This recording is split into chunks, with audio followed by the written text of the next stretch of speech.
Have you ever heard of a blood stopper? What is a blood stopper?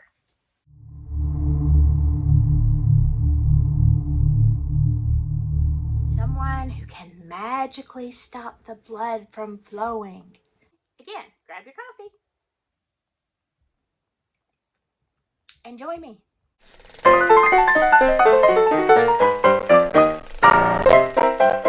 Okay, so we are doing another episode of Southern Traditions. It is the day before the college national championship, and in the South, we are not as concerned about pro teams. We all usually have a favorite one. Nothing is as important as the national championship. And a good many times, the Crimson Tide is part of that championship. As you can see, I've got my houndstooth on, and I am a little bit nervous. It's coming up tomorrow night, and by the time this video airs, it'll all be over. And but the crying, I'm not sure. It's going to be a furious game. There will be blood. So I thought this was a great time to talk about the Southern Bloodstoppers.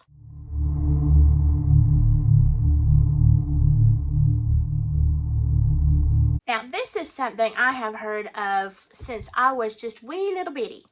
Some people apparently can stop blood, can keep people from dying, stop the blood flow.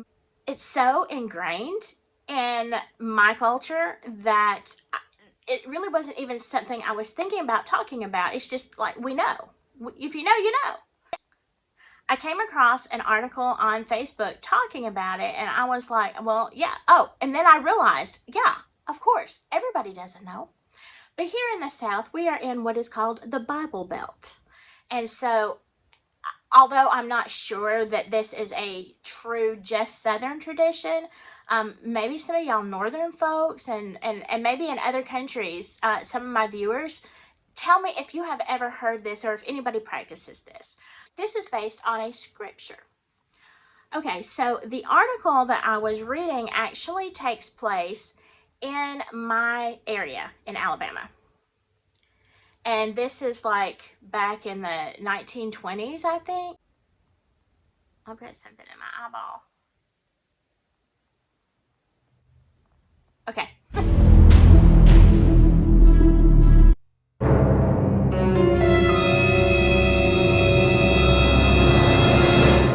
So the story goes, there was a woman and her daughter that were outside. The daughter was chopping wood, which, I mean, is kind of unheard of today, especially for girls. But she was chopping wood, and something went wrong, and she had a huge gash in her hand.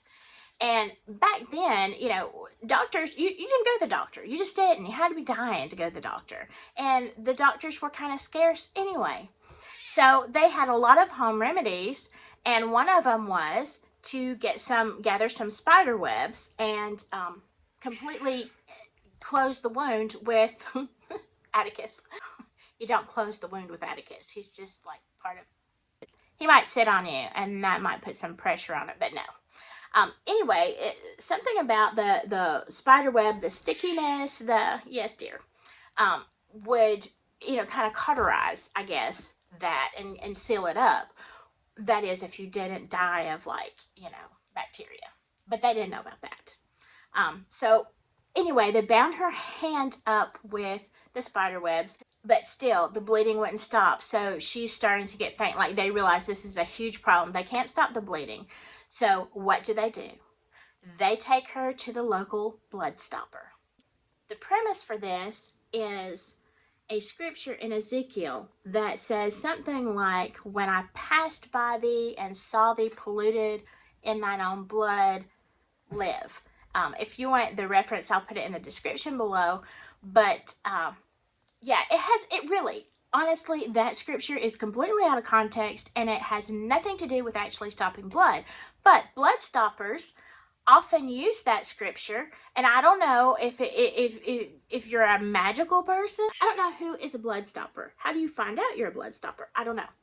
But anyway, they took her to the blood stopper, who prayed over her with this scripture, and within an hour, the blood had completely stopped and it was healing up. Obviously, that was a great thing, you know, the family, but this woman was well known for being that.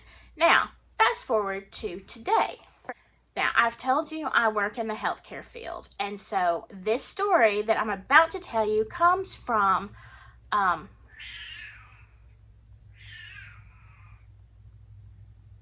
my cat. Story doesn't come from my cat. Okay, I don't know what you want. Anyway, this story comes from a nurse I know very, very well and have no reason to believe that any part of it is untrue. So anyway, she's in the hospital one day, and she's working, and she's giving medicine to this elderly patient of hers, and she gives her the pills, and when she swallows them, all of a sudden she says, "I feel sick." And she begins to vomit blood, like big blood. I'm not gonna tell you how gross it was described to me, but it was big blood. It was like coagulated blood chunks, big amounts. And she said, like, within 30 seconds, the whole room was splattered with blood. The curtains, the floor, the bed, like it was covered. And she thought, this woman is hemorrhaging. So they immediately rushed her to the ICU. And, you know, they don't know where this bleeding's coming from, but now she has lost so much blood, and she's probably in her 90s. Nobody's expecting her to live. So the nurse says she is a blood stopper. So she immediately goes somewhere privately and starts quoting this scripture and doing whatever blood stoppers do. And yeah, the woman stopped. And within 3 days, she was not only out of the ICU, but home and just fine. So, I mean, I'm sure that there are a lot of people that have stories that they could tell. I've heard them my whole life. So, you know, it is a very curious thing. I think it would be good to know a blood stopper. I'm just saying. So anyway, what do you think about the blood stoppers? Is it a real thing? Is it just in people's head? And I mean, is it woo-woo? Do you know any blood stoppers? Have you ever known anybody who used this technique? I would love for you to put your comments down in the bottom and see, because there is also, while we're talking about, you know, woo-woo, here in my area, when kids get thrush in their mouth, like babies, and you can't really treat them, you can't put the medicine in there because they don't know how to, you know, hold it. Anyway, there are people who do a thrush ritual. And I don't know anything about it, except that you give them your baby. I'm about ready to give this cat away right now. And they take the baby out into the woods, and they say something over the baby, and the baby comes back, and the thrush is cleared up by the next day. I don't think that is something that is just in the South, but I don't know. If you are from somewhere else, do you have, you know, thrush practitioners? I would be interested to know that too. So I hope you enjoyed this little bit of information. I hope Alabama wins tomorrow night. And if not, I might need a blood stopper. I don't know. If you want to hear some more Southern traditions and stories, please like and subscribe. And I will see you next time. Bye.